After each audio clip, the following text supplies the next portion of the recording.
It's 7:30. Good morning. I'm Ian Crouch with Hunter News.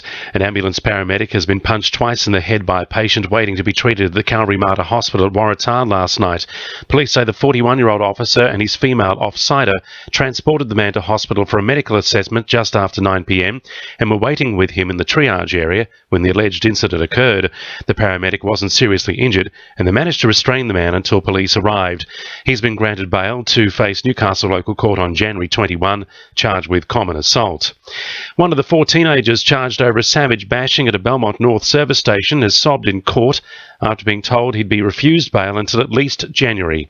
Callum McDougall and 3 17-year-olds allegedly bashed, kicked and stomped on 20-year-old Kobe Hodkinson in the early hours of Sunday morning, leaving him in intensive care.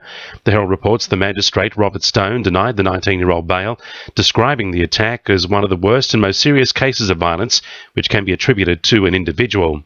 An independent pricing and regulatory tribunal report has come under criticism from anti-coal seam gas group Groundswell Gloucester.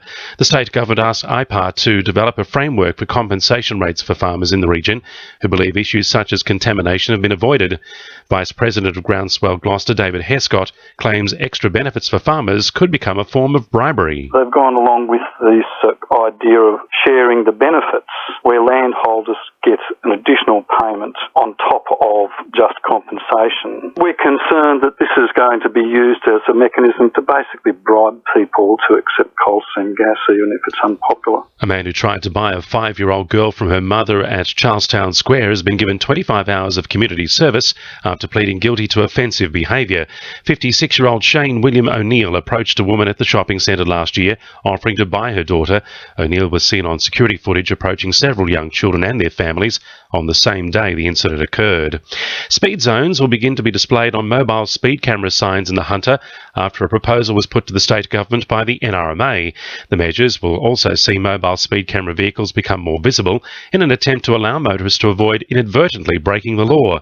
NRMA President Kyle Loade says motorist safety is always paramount when implementing new strategies. The reality is there are far too many accidents, injuries and deaths. We need to slow motorists down. Speed does kill.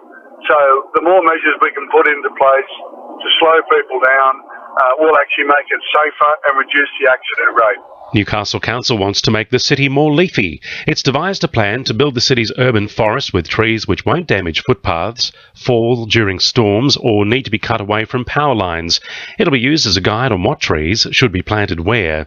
And almost $200,000 has been allocated by the Baird government to Port Stephens tourism marketing. The funding is expected to be matched by Destination Port Stephens. Parliamentary Secretary for the Hunter, Scott MacDonald, says he's confident in the abilities of Destination Port Stephens to create an effective marketing campaign. I met with the group last week. I was very, very impressed with their professionalism. They're not just relying on government, they're putting their own money into this campaign. I think that's extremely important. I think it's a beautiful area. It will certainly also help some of the fishing industry. I just think it's a wonderful achievement by Destination Port Stephens. Sport, thanks to our sponsor, Warners Bay Sports Club.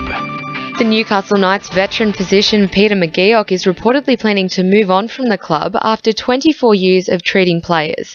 McGeoch, the longest-serving club doctor in the NRL, is said to be considering stepping down from his position, but will continue in 2016 if no successor can be found. His longtime colleague, sports injury specialist Neil Halpin, is also understood to be contemplating his future. After undergoing shoulder surgery last Thursday, Muswellbrook golfer Kurt Barnes already has his sights set on returning to the fairways. The vintage-based professional had a full reconstruction to repair his rotator cuff and bursa, but is targeting an April return in time for the Japan Golf Tour. And Surfest Pro Junior men's and women's events will continue in 2016, thanks to new Hunter-based sponsor NIB Health Funds. The Pro Junior has been part of Surfest for the past 23 years, but has recently struggled to gain backing. That's sport. I'm Georgia Moylan. To NURFM News Time 26 to 8.